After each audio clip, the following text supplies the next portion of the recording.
Bom dia a todos. Não existe nada melhor do que nós começarmos o primeiro dia da semana falando com Deus, na presença de Jesus e com a nossa família. É bom saber que Deus nos tem abençoado e eu espero que esteja tudo bem com você, não é? Independente da situação, do momento que nós vivemos por fé. Dependemos da graça e da suficiência de Deus. E é por isso que eu gostaria de começar esse culto, domingo pela manhã, orando, falando com Deus. E eu quero que você faça o mesmo. Eu quero que você, com a sua família, aí onde você está, nós vamos buscar a presença de Deus e agradecer a Ele por esta manhã, por esse dia que se inicia, mas nós vamos começar agradecendo, dando graças a Ele pelas suas maravilhas realizadas nas nossas vidas. Espírito Santo, nós te louvamos e nós dizemos muito obrigado porque o Senhor tem sido fiel.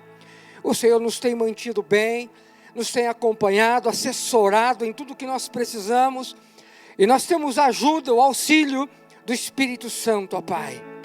Muito obrigado pelo teu amor, pela tua graça, muito obrigado por tudo. E nós queremos começar esse culto, Senhor, te adorando. Queremos começar esse culto em família. Queremos começar esse culto, Senhor, te agradecendo por tudo que o Senhor tem feito e vai fazer nas nossas vidas e famílias, em cada um de nós. Eu abençoo a cada família, Senhor, aqui no Brasil, no estado, na cidade, no país e fora dele. Que o Senhor possa alcançar a cada um deles poderosamente, em nome de Jesus. Então eu gostaria que você agora cultuasse a Deus através dos cânticos que vai ser cantado, vão ser entoados. Leve a sério, é um momento de culto. Cultue ao Senhor, adore a Ele aí na sua casa, em espírito e em verdade.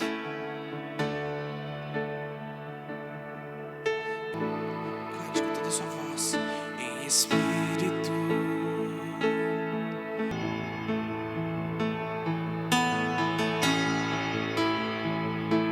Nós desejamos a tua presença, Senhor. Desejamos a tua majestade.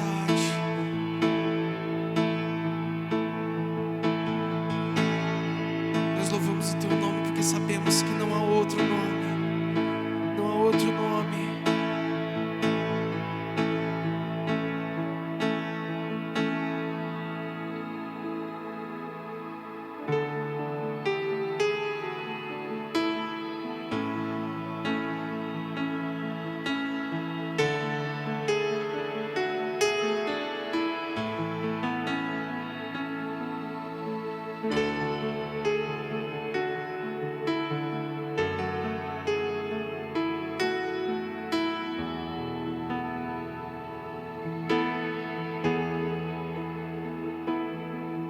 Eu louvo o teu nome, louvo o teu nome.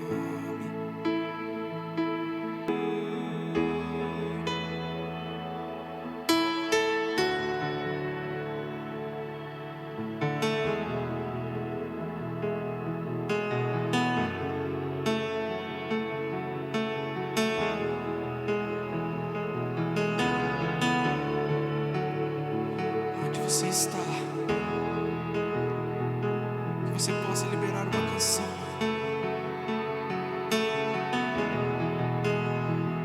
Onde você está? Que você não possa depender de um ministro. Que você não possa depender de uma equipe de louvor.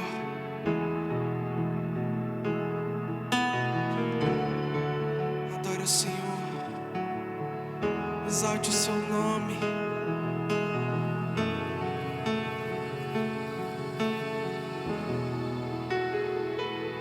Meu orgulho me tirou do jardim. Sua humildade colocou o jardim em mim. Se eu vender tudo que eu tenho em troca do amor, eu falharia.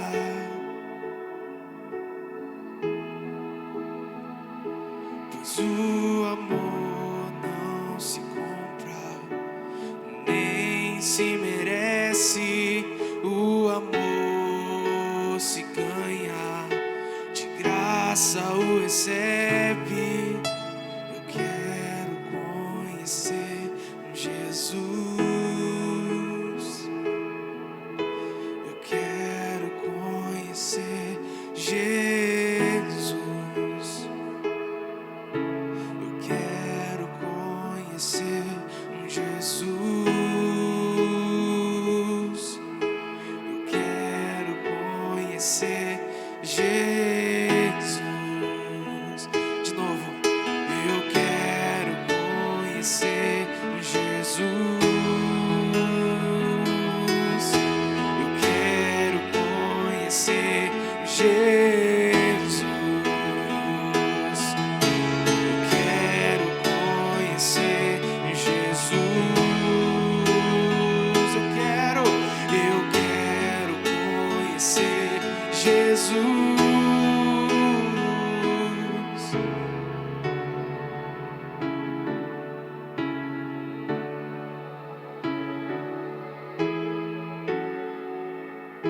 Aleluia!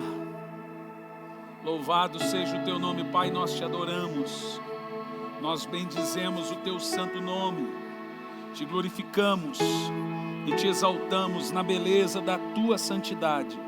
Aleluia! Aleluia, meus irmãos, que Deus te abençoe, que o amor e o poder do Espírito Santo possa estar sobre a sua vida.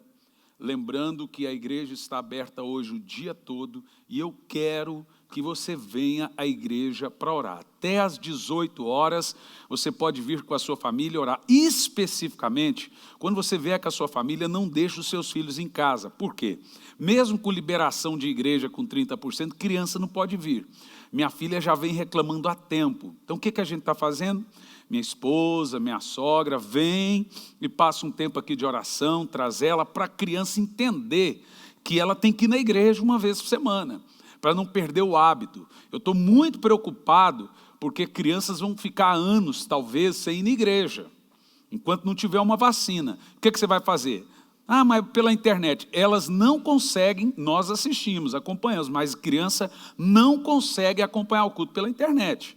Então venha na igreja, traga seu filho, põe ele de joelhinho ali, ora, nem que ele não ore, mas ele fica ali de joelhinho, ali para ele pegar o hábito. Então, e você também não perdeu o vínculo com ir à casa, com o ir à casa de oração. Então a igreja está aberta, também você pode vir para contribuir, pode vir para deixar a sua oferta, a sua contribuição e, muito importante isso, hoje é o último domingo que você pode vir à igreja, é o último dia que você pode vir à igreja durante o dia para pegar o seu material da Universidade da Vida, porque a Universidade da Vida começa agora, dia 24, sexta-feira.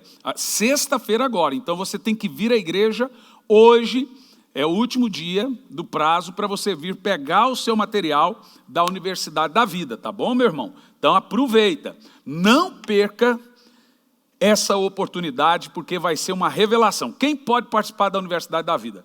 Todos os membros da Graça Church, em qualquer lugar. A Universidade da Vida vai acontecer toda sexta-feira, às 20 horas, pelo Zoom. Então nós vamos mandar o link do Zoom nos grupos da igreja.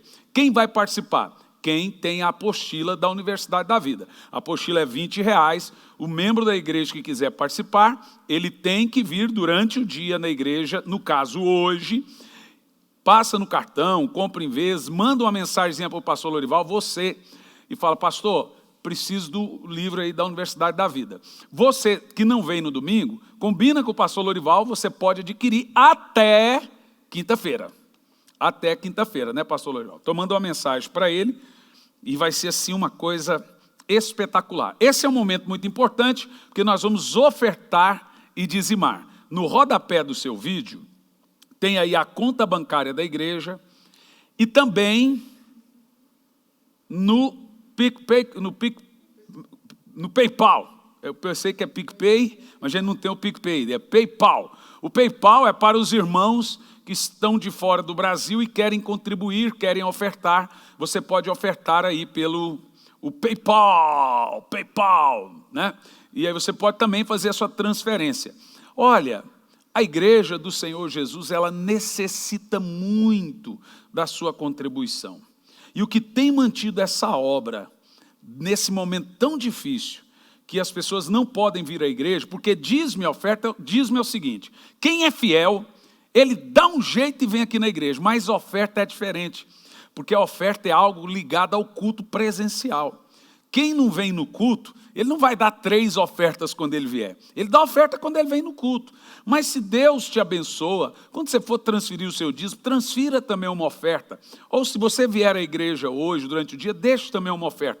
Porque a oferta, para você ter uma ideia, a oferta gira em torno de 50% a 60% de toda a arrecadação da igreja. Sem oferta, a igreja cai a arrecadação entre 50% a 60%. Então, o que Deus tem abençoado e tem ajudado é a oferta sua, irmão, que lá de fora do Brasil ou daqui tem ajudado esse trabalho. Agora, se você precisa de ajuda, nos procure, fale conosco, procure a gente, tem um WhatsApp no rodapé do seu vídeo aí, precisa de alimento. Nós, já falei com o pessoal da assistência social, para priorizar os operários nossos, os irmãos na fé aqui. Se sobrar produto, sobrar alimento, a gente dá para irmãos de outras igrejas também, até para não crente. Mas, prioritariamente, é para os membros, tá bom? Se sobrar, a gente ajuda outro, mas vamos priorizar os membros da igreja. A nossa igreja tem pobres. Tem gente que vê essa igreja aqui nessa avenida, quando fala Santa Felicidade, imagina que é só rico, mas nós temos muitos pobres na igreja e os pobres estão aumentando por causa de toda a situação. Então, nós queremos ajudar e contribuir, tá bom, meu irmão? Então, não vou ficar chovendo molhado aqui, nem pedir o Jean para cantar mais uma música. Oferte e dizime, por gentileza, na obra de Deus, e vai ser uma bênção, e tem sido uma bênção também. Amanhã, segunda-feira, temos a escola bíblica com o pastor Emerson, também pelo Zoom. Está dando aí mais de 100 pessoas na escola bíblica, né? Rapaz, quando era presencial, dava 50.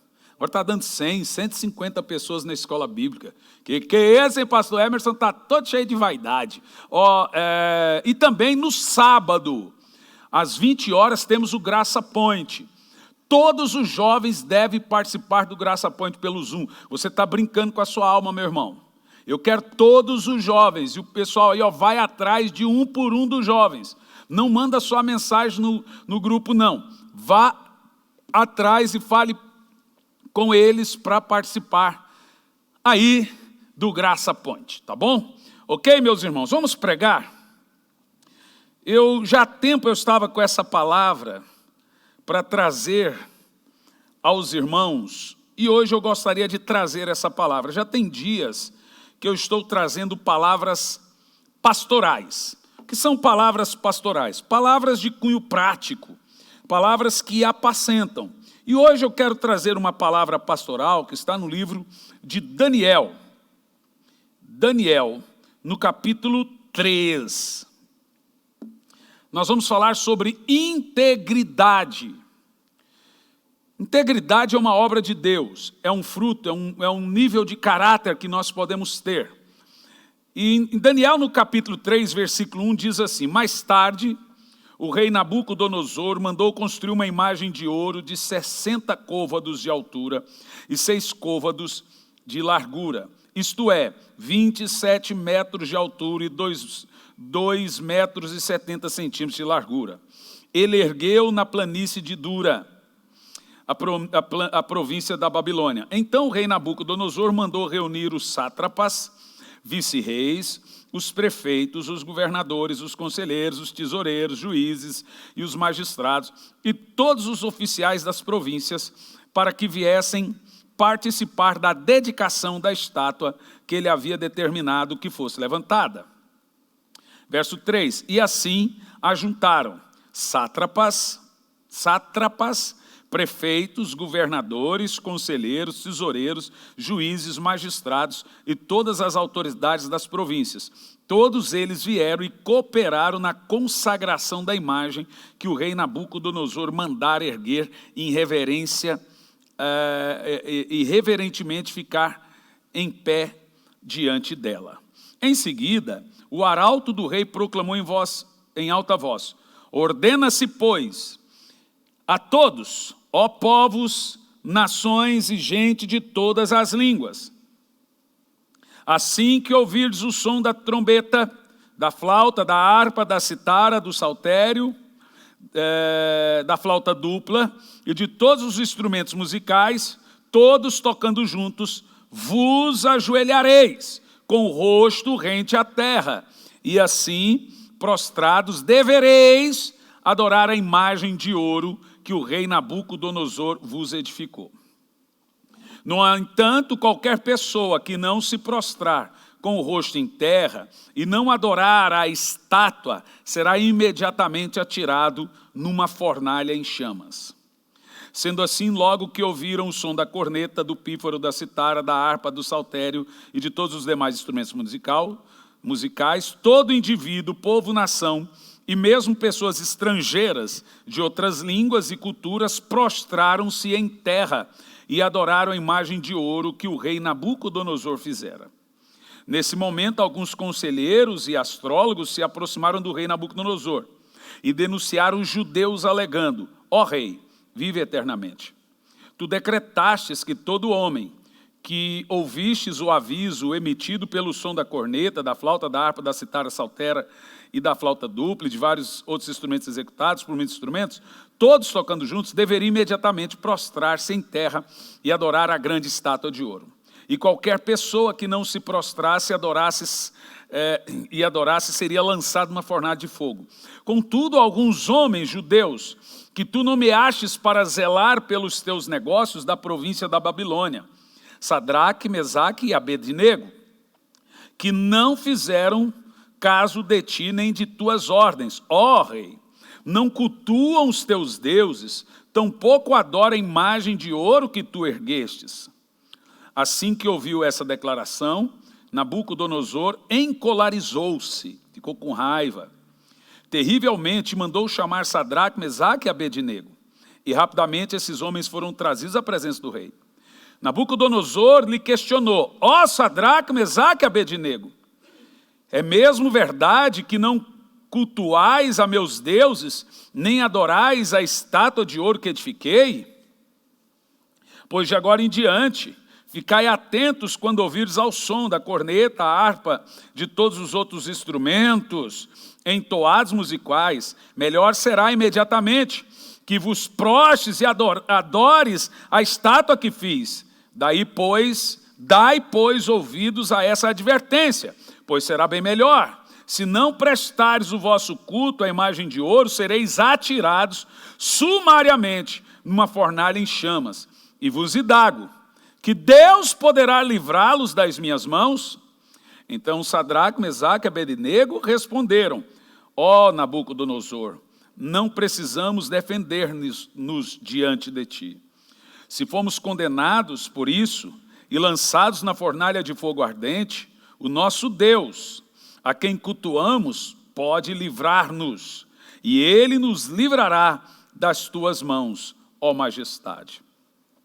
Contudo, se ele não nos livrar, fica sabendo, ó rei, que não cultuaremos os teus deuses, tampouco adoraremos a estátua que erguestes. Pois continuamos, é um texto expositivo. Meu irmão, eu quero falar com você nessa manhã sobre integridade inegociável.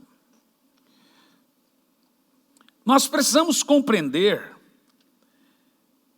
que os valores que Sadraque e Mesaque e Abednego tinham eram valores diferentes da Babilônia. Primeiro devemos entender como os três foram arrancados da sua cidade e levados para a Babilônia. Todos sabem que no período do exílio, a Babilônia escolheu entre os judeus os jovens inteligentíssimos, cientistas, jovens que tinham um desenvolvimento futuro, e então os levou para a Babilônia. Levaram Daniel, Sadraque, Mesaque, Abednego. Nós tínhamos lá também na Babilônia Isaías, Ezequiel, tantos outros tão inteligentes que foram levados jovens para a Babilônia no período do exílio. Então eram as pessoas mais inteligentes de Israel. Elas foram levadas para ter um futuro, com estudo tudo de graça, oportunidades futuras, mas para isso, esses jovens judeus que foram levados para a Babilônia, deveriam negociar os seus valores. Quais eram os valores que Sadraque, Mesaque, Abednego, Isaías, Ezequiel, Daniel, eles teriam que negociar? Em primeiro lugar, eles deveriam perder a integridade, o caráter deles mediante ao Deus de Israel. Em segundo lugar, eles deveriam abraçar novos deuses. Em terceiro lugar, eles deveriam abandonar os seus escrúpulos religiosos. Em quarto lugar, suas convicções doutrinárias. E em quinto lugar, ceder alguns pontos para eles era absolutamente importantes. Lições que nós aprendemos em meio a tudo isso, dentro dessa exposição de todo o capítulo de Daniel, no capítulo 3. Primeira lição, dos versos de 1 a 7, já texto lido. A síndrome que o homem tem de ser grande. Versos de 1 a 7.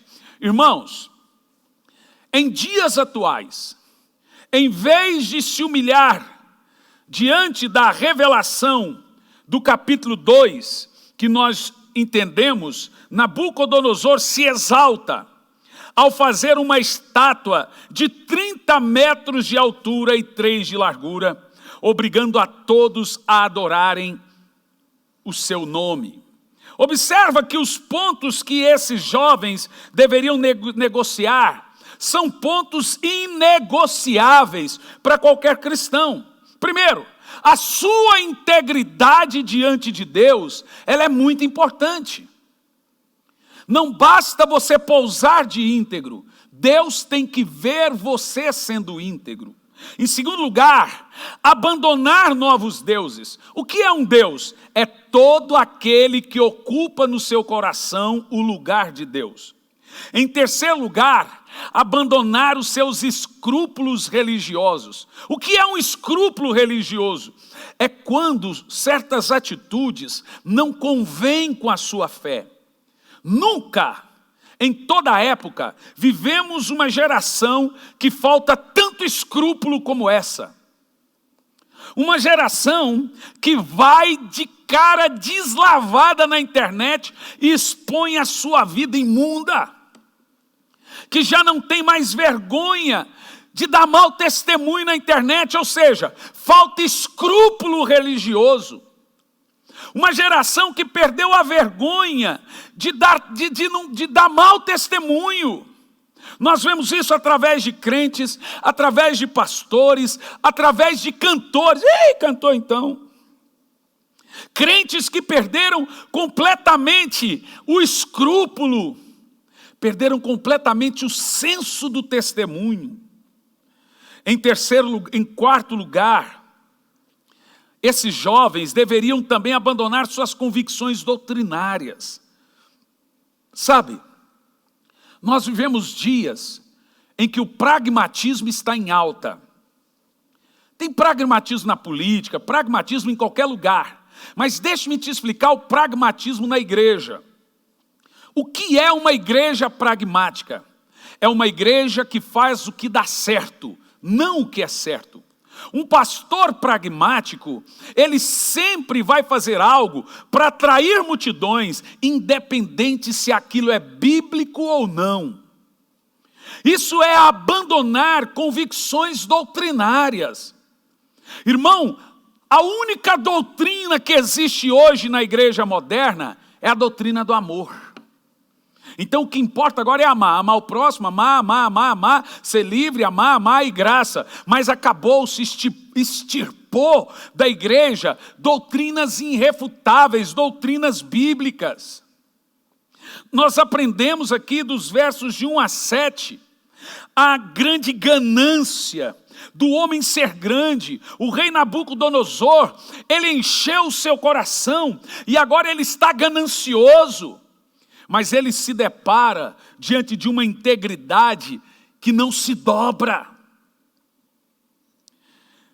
Não dá para ceder pontos importantes da sua fé, meu irmão. Não dá para abrir mão da sua fé. Não dá para perder a sua integridade diante de Deus. Irmão, não vendemos o nosso nome e honra. Não vendemos a nossa integridade. Não vendemos a fama que temos de honestidade. Mas, dos versos de 8 a 12, temos a acusação. Texto já lido. Sempre antes da acusação, vem a ingratidão. Lembra você que foram Daniel e sua turma que salvaram a pele dos magos. Você se lembra disso? Quando estes não puderam trazer o significado do sonho, e agora são os próprios magos que acusam, claro, depois de serem ingratos. Esses magos, em uma observação, estão acusando esses jovens de falta de lealdade e fidelidade ao rei. Quando é que você não deve obedecer um governo do mundo com decretos? Quando esses decretos ferem esses 5 princípios aqui que eu mencionei inicialmente. Faz você perder o seu escrúpulo de fé, faz você abraçar novos deuses, faz você abandonar a sua integridade ante Deus, faz você abandonar suas convicções doutrinárias e faz você ceder a alguns pontos bíblicos importantes. Nessa hora, a Bíblia Sagrada nos ensina que importa muito mais servir a Deus do que os homens. É nessa hora que existe perseguição de fato. Aqui no caso do texto lido em questão, a Bíblia Sagrada nos ensina que esses jovens, Sadraque, Mesaque e Abedênego, estavam sendo acusados de serem o quê? Íntegros. Que dias estranhos esses que nós estamos vivendo. O cara íntegro é bobo. O cara honesto é besta. O cara que não sonega imposto é porque é besta. O cara hoje obediente é um bobão. A mulher hoje que é submissa ao marido, tu deixa de ser besta, mulher. Deixa de ser boba. A ovelha que obedece à igreja, que obedece à liderança dele, o pastor, vai ficar dando moral para pastor. Veja, integridade hoje passou a ser questionada. A Bíblia Sagrada diz que a acusação contra aqueles jovens, que eles eram íntegros. E isso fez com que ele se tornasse uma pedra no sapato de uma grande corrupção. A Babilônia, os sátrapas, os juízes e governos e prefeitos da época, havia uma grande rede de corrupção e eles não conseguiam ir adiante com essa corrupção diante daqueles jovens judeus, que era Daniel, Sadraque, Mesaque e Abedênego. Era um plano de desvio da grande Babilônia. Então as virtudes daqueles jovens judeus incomodavam muitos os críticos por causa dos seus defeitos. Sabe por que muita gente ataca um homem de Deus na internet? Porque a sua vida em si já fere os desvios da vida de quem não é íntegro. Quem não tem caráter se ofende com o caráter de quem tem caráter. Quem mente, quando vê alguém que não mente, já é uma ofensa para ele. Só o fato de você ter uma vida reta e amar. Você quer ver como são as pessoas? Pega Dia dos Namorados. Gente, o que vai de gente na internet postando ataques a casamentos e a namoros perduráveis é de um absurdo, do tipo, o que adianta? O ano todo briga e esse ano tem de... Irmão, se você não é feliz no amor, ou não consegue se dar bem ou ficar mais tempo com alguém, não ataca as pessoas. Então a integridade das pessoas em si já é uma ofensa, a falta de integridade daquele que não é íntegro. O que mais aflige o inimigo de um homem íntegro não são seus erros, é o compromisso com a verdade. Quando um homem de Deus, ele bate o pé, ele finca o pé, e ele tem compromisso com a verdade, isso em si já é um ataque para aqueles que fazem vista grossa para o desvio de caráter e a falta de integridade que impera hoje no povo de Deus. Irmãos, eu tenho na editora uma pilha desse tamanho, agora já não mais, acho que minha sogra, minha esposa jogou fora, de cheques sem fundo, de livrarias evangélicas. Irmão, se eu recebesse tudo que me deve hoje, seria mais de milhões. Tem uma causa na justiça de um cidadão que me vendeu um prédio. E está mais de 500 mil reais. Já ganhamos nas 3 instâncias, o cara disse que não tem nada no nome dele. Está lá. Temos cheque sem fundo de livraria. Livraria evangélica. Eu disse em uma mensagem, preste atenção, escute bem que isso é muito importante. E você vai ouvir essa pregação que eu vou pregar também na ceia. Eu disse isso é de uma suma importância. Eu prefiro dar dinheiro para as pessoas se eu tiver do que emprestar. Porque se eu tenho para emprestar, eu tenho para dar. Então, se eu dou, eu não espero nada em troca. Porque hoje, a coisa mais difícil que existe é fazer um crente pagar as suas dívidas. Eu, graças a Deus, eu sou empresário há muitos anos. Mas gosto mesmo de ser pregador do Evangelho. Mas eu também me tornei empresário, tenho uma editora, então isso tem me sustentado, tem sido uma bênção. Eu não cobro para pregar. Mas quando eu era só pastor, irmão, eu não conseguia comprar carro. Você ia lá e passou a ficha, o que é que o senhor faz, pastor? Não, a gente não vende para pastor. Irmão, é impressionante como você não pode mais confiar na palavra das pessoas. Como que os crentes hoje prometem e não cumprem? Não tem mais palavra. Esse texto aqui mostra que esses jovens judeus, apesar de estarem num local corrupto, eles não se corromperam. O que tem de crentes que estão recebendo 600 reais do governo, que não se encaixa na triagem do governo. Para você receber do governo, você não pode receber nenhum benefício. Você tem que ser de maior. Você tem que estar desempregado. Você não pode ser aposentado. Você tem que ter uma renda mínima ao valor que você vai receber. Tem gente aí que tem empresa, está recebendo 600 reais por mês do governo. Isso é chamado de auxílio emergencial. Você sabe que são 600 mil pessoas no Brasil recebendo auxílio do governo sem precisar? Das 600 mil, 120 mil é funcionário público das 3 escalas de poder. Significa que tem gente, filho de juiz, ou juiz, recebendo auxílio de desemprego. Tem gente que tem iate, senhores, passou no jornal. Tem gente que tem empresa. Mas um pouquinho não quer demais, eu até concordo com você, mas esse dinheiro é para quem não tem nada. Em contrapartida, eu vejo matérias de gente que não tem onde morar, que diz, não consegui receber o dinheiro. Você está roubando. Olha, deixa-me te dizer uma coisa, você é um ladrão. Escute bem o que eu estou dizendo. Quem está recebendo esse auxílio do governo sem prisão, você é um ladrão. E você será julgado por Deus como um ladrão. Ofendeu, problema é seu, porque você é um ladrão. Você não tem moral para falar mal de Eduardo Cunha, Lula, Queiroz, de quem quer você quer que seja. Você é um ladrão igual um político corrupto.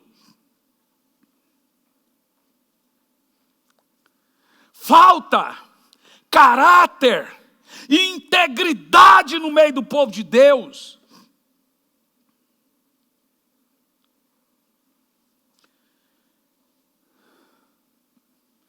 O que tem de nó cego no meio do povo de Deus é um absurdo.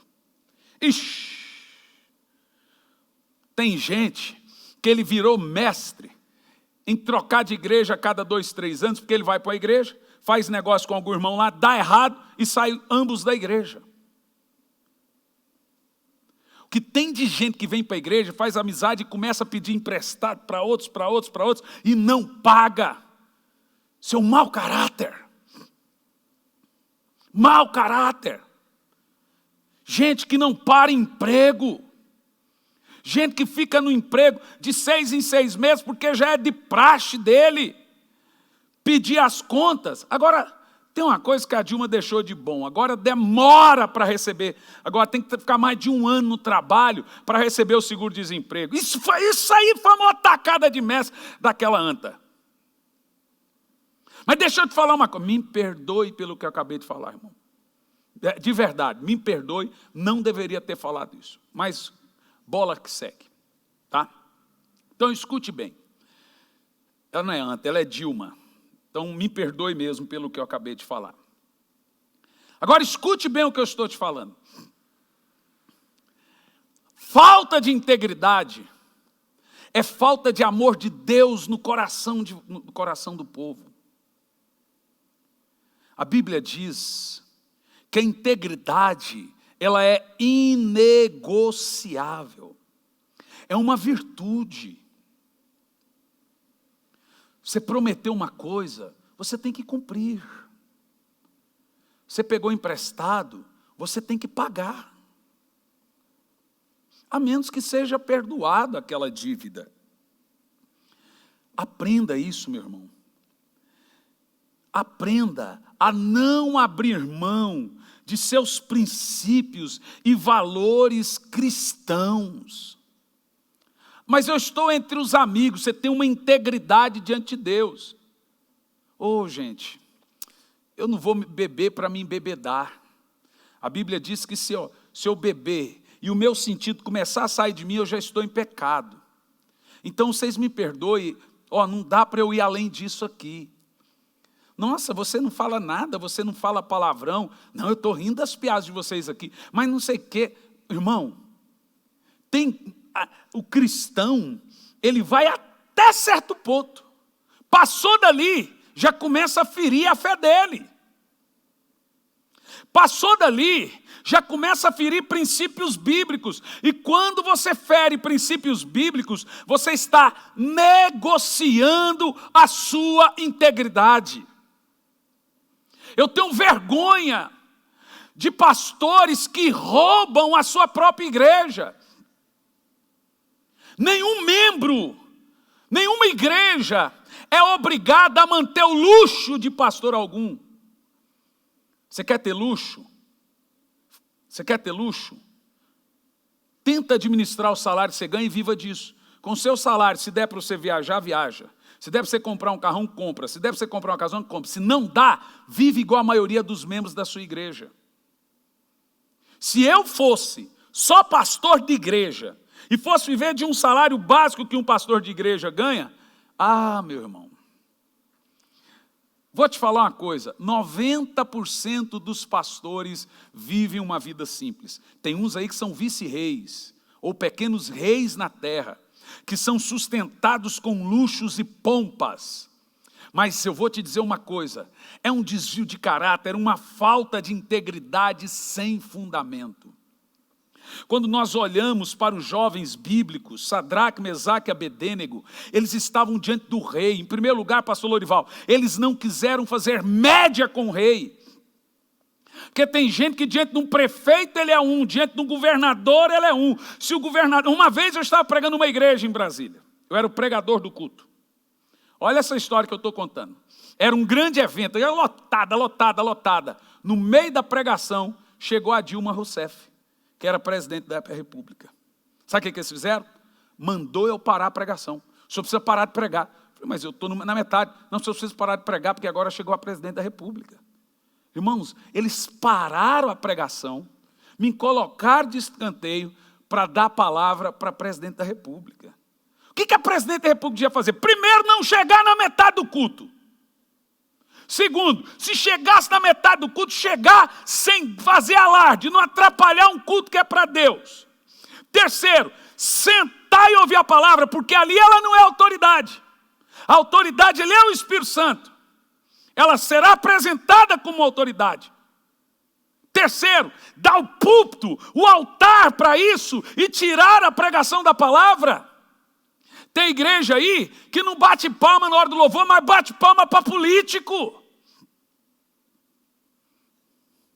Que tem de pastor que vende a sua igreja de porteira fechada em época de eleição. Olha, a minha igreja vai te apoiar se você me dá tanto, ou se você me dá o teto, ou se você... E aí ele vende a igreja de porteira fechada. Sabe o que é isso? Te garanto tantos votos. É gente... mau caráter, vendendo a sua igreja, vendendo o seu povo. Integridade, meu irmão, é algo inegociável. Eu vou contar um negócio aqui engraçado. Na época que surgiu o mensalão, Marina Silva, ela era ministra do meio ambiente, do Lula, do governo Lula. E eu estava pregando em Brasília, na época a gente tinha programa de televisão e tudo. E um assessor da Marina me pediu para ir orar com ela. Eu fui, ela era evangélica, oramos com a Marina, foi uma bênção. A Marina foi muito tocada com aquela palavra que eu dei, e ela pediu para eu orar para o então presidente da República. Eu vou dizer uma coisa para você. Hoje eu teria feito diferente. Mas... tinha acabado de explodir muitos escândalos. E também eu tinha acabado de descobrir que o governo, naquela época, estava dando bolsinha. Bolsinha é mesadinha para pastores. O PT, durante 16 anos, deu mesada para pastores de grandes igrejas, para eles falarem bem deles.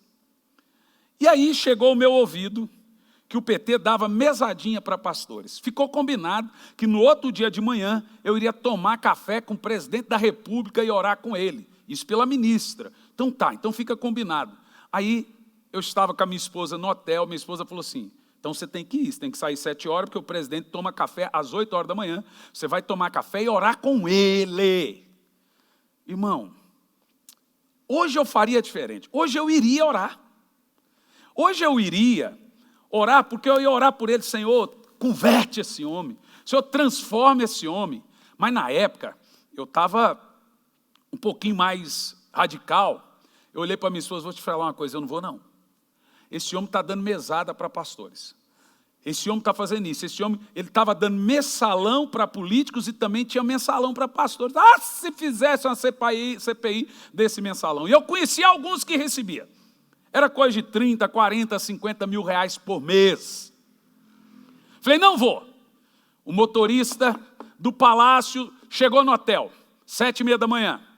Toca o telefone do quarto. Viemos buscar o seu Hernani para o café com o presidente. A manda da ministra. Eu falei, diga para ele que eu não vou. Aí o motorista, senhor, está marcado que o senhor tem um café com o presidente da República. Eu falei, eu não vou. E não fui. Você sabe por quê, meu irmão?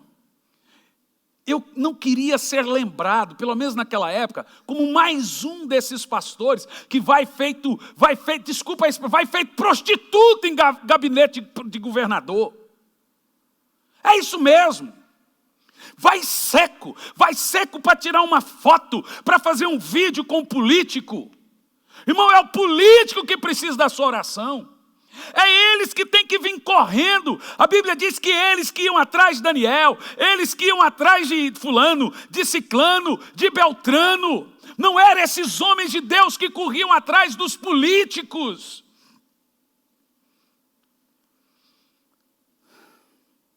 Em uma outra ocasião, eu fui convidado para pregar num grande evento, num ginásio em Brasília, chamado Ginásio Nilson Nelson. Esse grande evento teria ali aproximadamente umas 20 mil pessoas. Quando o convite chegou no nosso escritório, eu seria o pregador e teriam vários cantores. Na época teria Lázaro, Cassiane, eram os cantores da vez, Kleber Lucas, e eu seria o pregador. Veio o convite, o senhor será o pregador do evento. No ginásio Nilson Nelson. Eu fiquei super empolgado. Mas de repente chega o cartaz. Na época não vinha pela internet. Veio por um malote o cartaz do evento. Era chamado Evento da Paz. Mas sabe quem é que estava organizando? Sabe quem é que estava organizando? Eu nem lembro o nome, pesquisa para mim, aquele cara da Coreia, que tinha uma seita, irmão, sei que lá das contas, lá uma seita da unificação. Não sei o nome do cara. E esse cara dizia ser o Jesus encarnado. E ele tinha uma seita ecumênica, uma seita da Coreia do Sul. E ele pagava para muitos pastores, hotéis caros, etc. Não sei se é irmão, sei lá, o pastor Lorival procura aí para mim. Era uma seita. E era um evento ecumênico. Como é que funcionava esse evento? Era um evento que teria várias religiões juntas. Judaísmo, budismo e etc, etc. E cada um daria uma palavra. Eu seria o escolhido do meio evangélico. O que eles iriam fazer? Eles iriam... Como é que é o nome? Não, é a seita da unificação. Seita do reverendo Moon. Pronto. Pesquisa aí para mim. Reverendo Moon.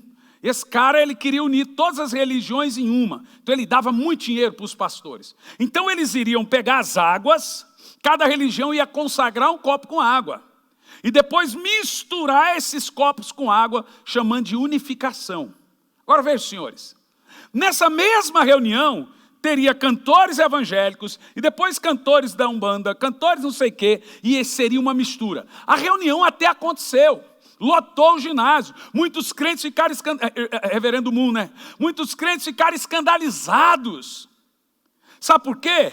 Porque eles chegaram lá e viram que no mesmo evento que cantou Cassiane, cantou outros. Você sabe quanto era o cachê desse evento? 40 mil reais. Irmão, quando eu vi o cartaz, falei, não, eu estou fora disso aí. Pode mandar mensagem lá, eu não vou. Ah, mas é 40 mil reais. Não, tá doido? Eu tenho um nome a zelar. Eu nem estou falando agora só do meu histórico com Deus. Eu estou falando da minha integridade histórica. Não dá, irmão, para negociar princípios. Não dá para negociar valores.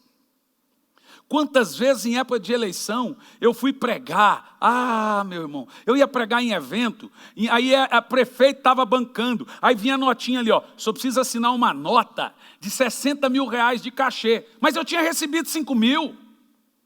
Falei, não vou assinar isso, ou você me dá os 60 mil, ou eu não assino a nota. Se você me dá os 60 mil, eu assino. Evento de prefeitura. Já fomos ameaçados de morte no interior do Tocantins, porque o governador ofereceu 200 mil reais para nós, para pôr ele em cima do palco da grande cruzada e ficar babando o ovo, falando bem dele. Eu falei, não, o evento já está pago. Sabe o que ele fez? Cortou a luz do evento. Fomos lá e alugamos um gerador, mandou mensagenzinha no hotel me ameaçando. Sabe o que ele fez? Pôs um comício do lado, dando cerveja e carne de graça. Fizemos a cruzada mesmo assim. Irmão, Billy Graham morreu com 3 dias para completar 100 anos, íntegro. Ele quis fazer uma cruzada na Rússia. E antes de ele fazer a cruzada, ele se reuniu com até então o presidente russo na época, não sei se era Gorbachev, ou sei lá, se eu estiver errado, vocês me corrijam. E ele disse assim: se você quer que eu faça a cruzada aqui, você tem que parar de perseguir cristãos. Você quer ver? A Tchecoslováquia, eu acho que é Tchecoslováquia ou Bulgária, não sei, se estiver enganado, queria fazer uma grande cruzada com Billy Graham, porque o Billy Graham, na época no auge, ele dava status para os governadores e para os presidentes. Quem andava com Billy Graham era tido como bom homem perante o povo. Então, dentro da grande cortina de ferro, que incluía Alemanha Oriental, Tchecoslováquia, Bulgária, Ucrânia e etc., Billy Graham queria pregar lá. Aí ele mandou uma mensagem para o presidente da Bulgária: eu não prego aí porque você mata cristãos. A Coreia do Norte, o vô ou pai, acho que é o pai desse que está aí agora, também queria uma cruzada. Ele mandou uma mensagem. Billy Graham pregou dentro da China comunista, dentro da Coreia, dentro da Rússia, mas ele ia lá e ele dava de dedo nos presidentes locais. Billy Graham nos Estados Unidos, na época do apartheid, na época da segregação, ele queria pregar. Você sabe que essa briga racial na África do Sul tem o dedo de Billy Graham quando ela acabou? Nelson Mandela tinha acabado de sair da cadeia. Billy Graham disse que só pregaria na Coreia, na África do Sul, se acabasse o apartheid. Então acabou o apartheid, ele reuniu 3 milhões de pessoas na África do Sul. Ele não abriu mão dos seus valores, ele não abriu mão dos seus princípios. Ele andou de braços dados com Martin Luther King nos Estados Unidos, que era um pastor. Martin Luther King, o homem que disse, I have a dream, eu tenho um grande sonho. Ele disse, Billy Graham, fique dentro das igrejas e deixe as ruas para mim, senão teriam morrido os dois. Sabe o que Billy Graham fez nos Estados Unidos? Negro não podia assistir culto junto com branco. Sabe o que Billy Graham fez? Eu não realizo mais cruzada segregada. Ele começou a encher as cruzadas dele de negros. Isso foi uma coisa terrível entre as igrejas. Mas quem quisesse fazer cruzada com Billy Graham não podia ser comunista e nem perseguir negros. Senão ele não fazia cruzada. Ele não vendeu os seus princípios. Essa racinha de hoje não tem mais valor, pastor Lorival. O valor deles é o valor que dão. Então, se der audiência na internet, ele vai falar só besteira. Por causa do cachê, ele canta até pro diabo. Então, essa geraçãozinha de hoje, eles não fazem o que é certo. Eles fazem o que dá certo. É uma geração sem integridade. Não tem integridade, não tem palavra, não tem princípio. Deixa eu falar uma coisa, irmão. Eu não vendo meus princípios.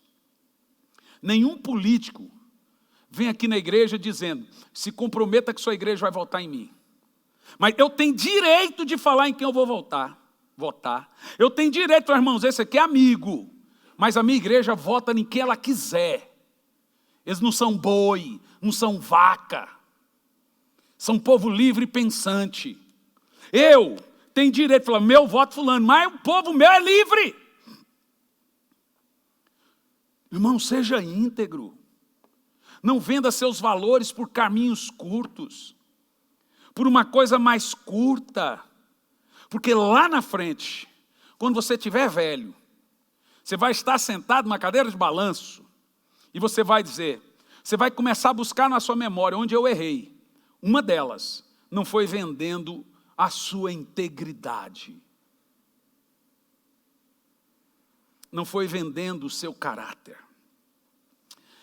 Dos versos 16 a 18, fidelidade é uma questão inegociável. Versos 16 a 18, vamos ver. Então Sadraque, Mesaque e Abedênego responderam ao rei, ó Nabucodonosor, não precisamos defender-nos diante de ti. Uma pessoa íntegra não se justifica. Uma pessoa íntegra não conta desculpa. E eu vou te dizer uma coisa, justificar-se é a pior burrice que existe. Os amigos não precisam, os inimigos não aceitam. Então se cala. Inimigo não pede justificativa, amigo não pede justificativa, e inimigo não aceita.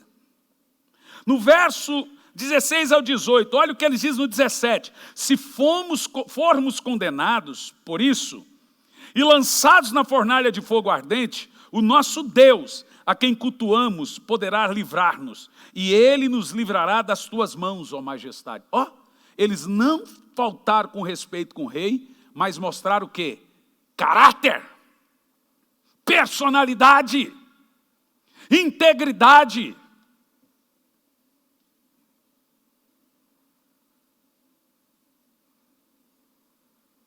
Olha, patrão, eu tinha um obreiro, quando nós estávamos lá no Xaxim, ele não está mais conosco, mas ele me demonstrou um exemplo de integridade. Não está mais conosco na igreja, ele está vivo ainda.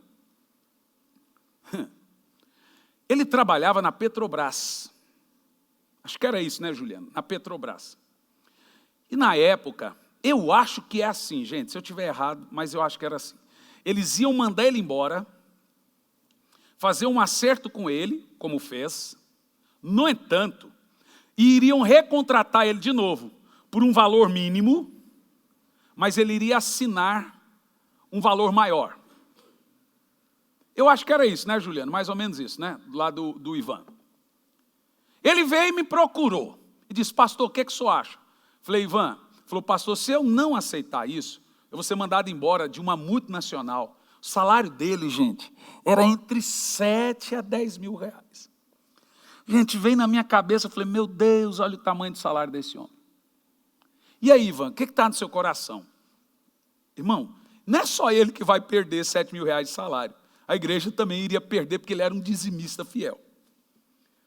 Eu falei assim, Ivan, e aí? Ele falou, pastor, se eu aceitar, no papel eu vou ganhar 3 mil no papel, mas eles vão continuar me pagando os 7 mil, mas não na carteira.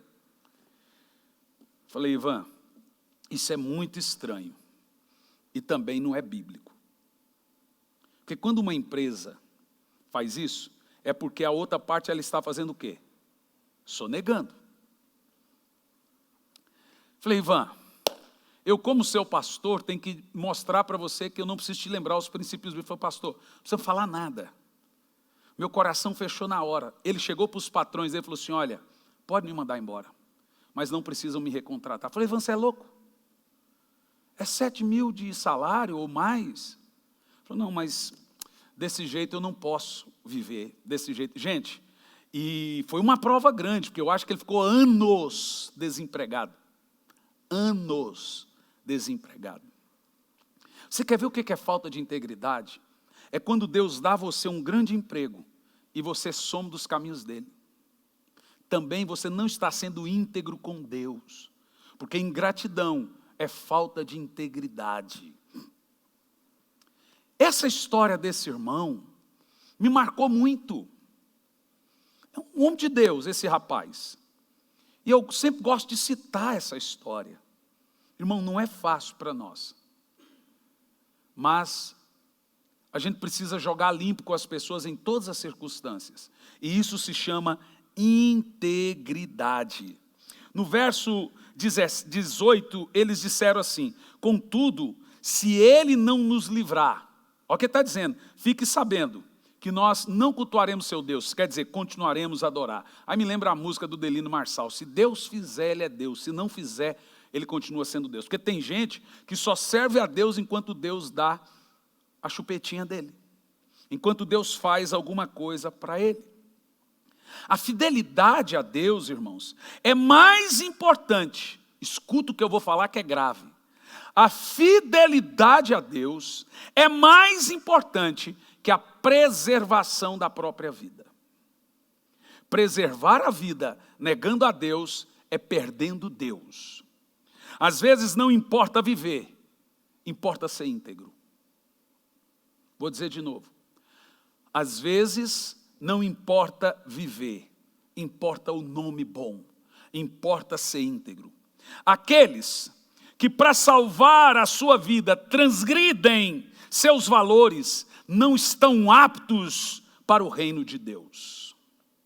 Viver sem integridade é viver com vergonha de viver. Viver só é viver de verdade se for íntegro. Eu às vezes pergunto para alguns pastores: seus filhos aceitam você colocar a mão na cabeça deles? Sua filha deixa você fazer o casamento dela? Sua esposa aceita uma oração sua? Porque tem filho aí que não considera o pai dele como homem de Deus. Tem esposa aí que não considera o marido como homem de Deus. Minha esposa pediu para eu orar para minha sogra. Problema das veieiras. Chega uma certa idade, começa a aparecer umas coisas. Eu fico feliz com isso. Quando a minha esposa fala, ora por mim, ora para minha mãe, ora para fulano. Sabe por quê? Porque ela reconhece que a minha oração tem valor. E essa é a maior demonstração dela dizer, sei que meu marido é um homem de Deus. Sua esposa pede oração para você, irmão? Seus filhos pedem oração para você? Ou reconhecem que quando você ora, Deus responde? A família da sua família, ou a sua família, te reconhece como homem de Deus? Tem gente que é perseguidor e preconceituoso.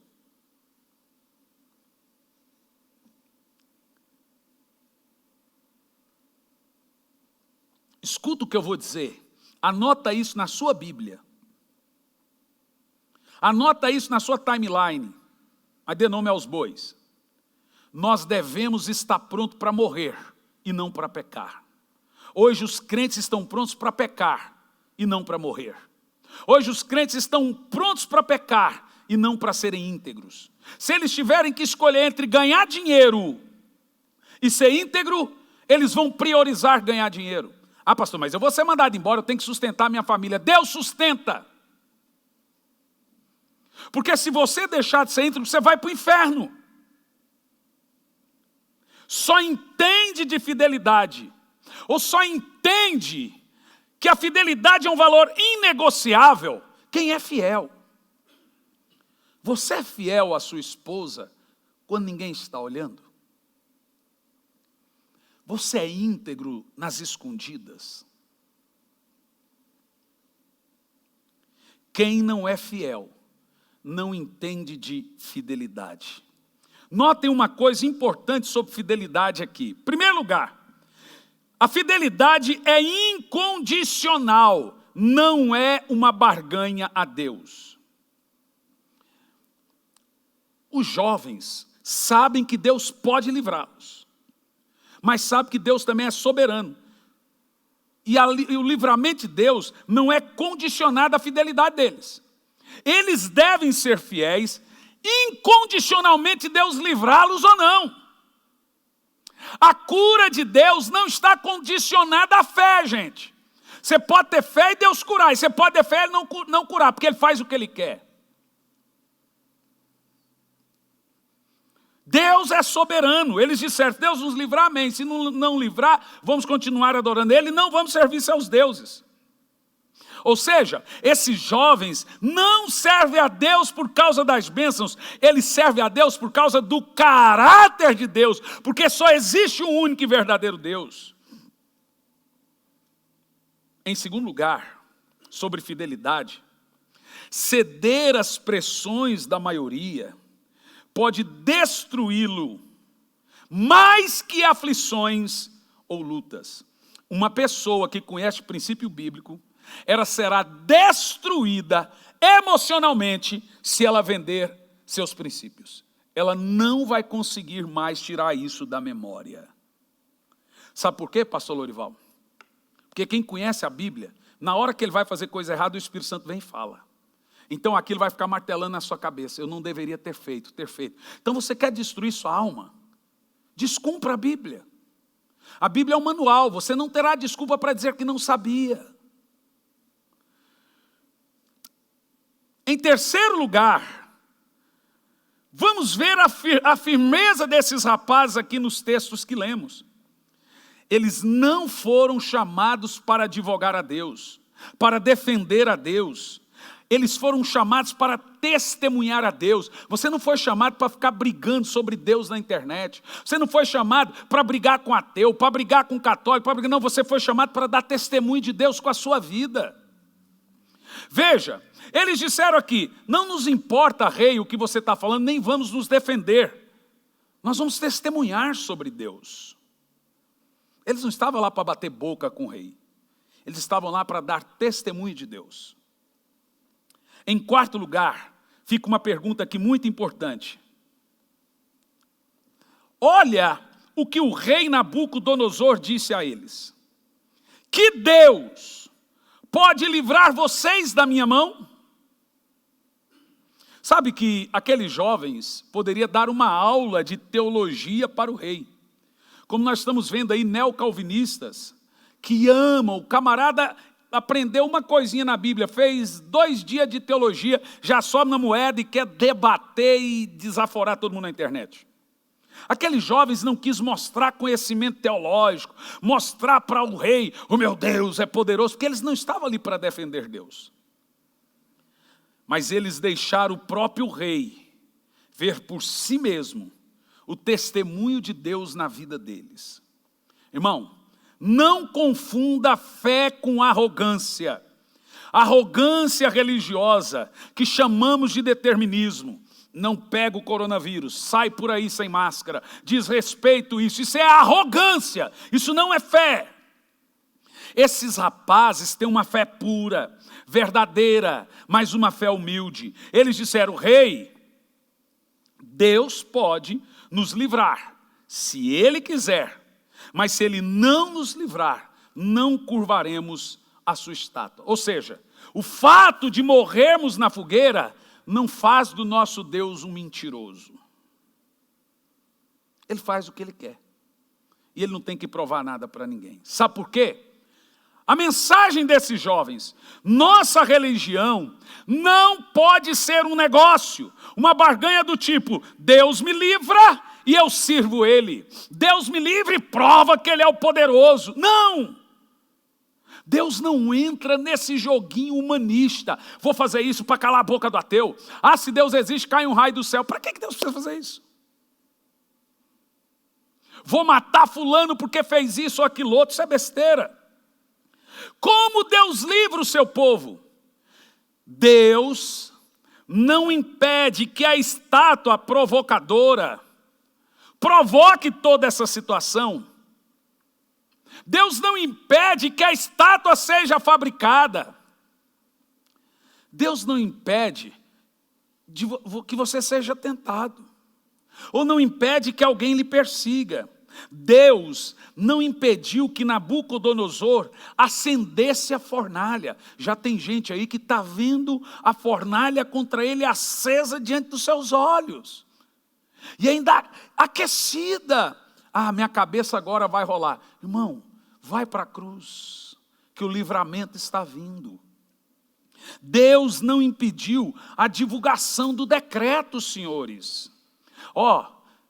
A cidade de Campo Largo, o prefeito lá abriu bar, abriu academia, abriu lanchonete, abriu shopping e manteve só a igreja fechada. Para mim tudo ficaria fechado, mas é evidente que é algo especificamente contra a igreja. Ou seja, o vírus só se propaga na igreja. Deus não impediu que os 3 jovens fossem acusados. E mais, Deus não impediu que os 3 jovens fossem lançados na fornalha. Sabe por quê? Porque Deus não nos livra da provação, Deus não nos livra da tribulação, Deus não nos livra da fornalha, Deus nos livra na fornalha, Deus nos livra na cova dos leões, Deus nos livra na tribulação. E eu concluo. Nabucodonosor tipifica nosso inimigo Satanás. A Babilônia tipifica o mundo. A fornalha aquecida é o tipo de vários tipos de lutas adversas. Só temos 2 escolhas: ficar fora da fornalha com o rei e agradando o rei, o mundo, ou ficar dentro da fornalha com Cristo? Aqueles jovens foram livres na fornalha, todo mundo sabe. A fornalha foi aquecida 7 vezes mais, a ponto de matar quem estava próximo. Mas a Bíblia diz que o Senhor dançava com aqueles jovens no fogo. E eles saíram ilesos, nem suas roupas, não saíram nem pelados, nem suas roupas se queimaram. Meu irmão, você escolhe ficar de boa por causa do pragmatismo, por causa do emprego, do salário, ou por causa de uma coisa que você vai ganhar a mais, ou ficar de boa com Deus. O que importa é que perante os olhos do Senhor, você se mantenha íntegro, cheio ainda de pecados e falhas, mas seja honesto. Integridade é honestidade. Você, irmão, tem uma loja de carro. Sabe, um dia eu vendi um carro para um irmão, e ele era pastor e também dono da loja de carro. Eu vendi um Corolla. O meu carro estava com 160 mil quilômetros, porque eu rodo muito. Vendi o carro para aquela loja, um Corolla bonito, mas inteirinho, meus carros todos são revisados. Troquei os pneus para vender, entreguei o carro, depois de revisado. Passou 2 meses, eu fui pregar na cidade daquele pastor. E aí eu falei assim para o meu filho. Meu filho estava comigo. Vamos ali naquela loja, para ver se o carro está lá ainda. E vou ver se o carro foi mudado o velocímetro. Gente, eu cheguei lá, o carro estava lá ainda para vender. E sabe o que eu fiz? Entrei dentro do carro e dei a chave. Quando eu dei a chave, o carro estava com 75 mil rodado. Aí eu chamei o fulano, falei, fulano, eu te vendi o carro com 160 mil rodado, e ele está com 75 mil. Isso é mentira. Falei, pastor, entenda, se eu não fizer isso, eu não vendo o carro. Falei, vende. Mostra o livro das revisões do carro certinho. Todo mundo vai ver que o carro foi feito dia após dia, todas as revisões na concessionária, o que importa para eles é isso. Resultado. Você que é dono de concessionária, não minta. Eu já comprei carro em concessionária de evangélicos, que o carro estava batido, mas era tão perfeito, que eu levei num mecânico do meu bairro, o cara viu e não achou nada. Aí quando eu fui fazer o seguro do carro, estava lá, esse carro deu PT. Ah, irmão, foi em Deus nos acuda para desfazer o negócio, porque eu não conseguia nem fazer o seguro. Se você é dono de uma oficina mecânica, não minta. Deus vai te honrar. Deus vai honrar o seu trabalho. Uma vez eu fui lavar o meu carro, isso tem muito tempo não, tempo desse atrás, num lava-jato. Olha só que coisa desonesta. Quando eu encostei o carro num lava-jato, o cara olhou para o meu carro, viu que era um carro caro e disse assim, é R$90. Que? R$90? Falei, é R$90 para lavar o carro. Deixei o carro. Entrei dentro do shopping e falei para o meu filho, liga lá com outra voz no lava-jato e pergunta quanto é. Aí ele ligou no lava-jato. Quanto é para lavar o carro? Completo. Ele falou, completo é R$45. Falei, ah, engraçadinho. Quando eu cheguei lá, falei, quanto é? Ele falou, 90. Falei, mas eu liguei há pouco aqui agora, falou que é 45. Ele falou, não importa, agora é 90 para você tirar o carro. Ou seja, mau caráter, gente que não é honesta. Duro é ver gente que não é crente com esse tipo de caráter. Os antigos não precisavam ser crente para ser íntegro. Não precisavam ser crente. Hoje, até no meio do povo de Deus está esse câncer, chamado desonestidade, mau caráter. Contrata gente da igreja para trabalhar para a igreja, porque para a igreja é mais caro. Eu sou do tipo de gente falando, eu quero o preço que você cobra, nem mais barato, nem mais caro. Também não é porque é crente você tem que esfolar a pessoa, pedir de graça. Honestidade, irmão, é inegociável.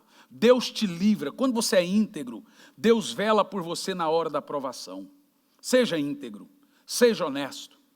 Mantenha a sua palavra, pois o seu nome é uma herança que passa para os seus filhos. Meu pai era honesto, meu pai não mentia, meu pai não enganava, meu pai era isso, meu pai era aquilo outro. Pare de ficar manipulando as pessoas com mentiras e enganos. É porque isso, cheio de molejos e traquinagem. O que aqui no Brasil eles chamam de jeitinho, fora do Brasil é corrupção. Jeitinho brasileiro é um outro nome que deram para corrupção. Te converta, meu irmão. Tenha Cristo na sua vida. Deixa de ser mau caráter e tenha caráter. Que o Senhor Deus possa te abençoar e que você possa mudar de vida. Deixa eu orar por você. Senhor, nós oramos no final desse culto para que o caráter de Cristo seja revelado a cada um de nós e a cada coração. Em nome de Jesus. Amém. E graças a Deus.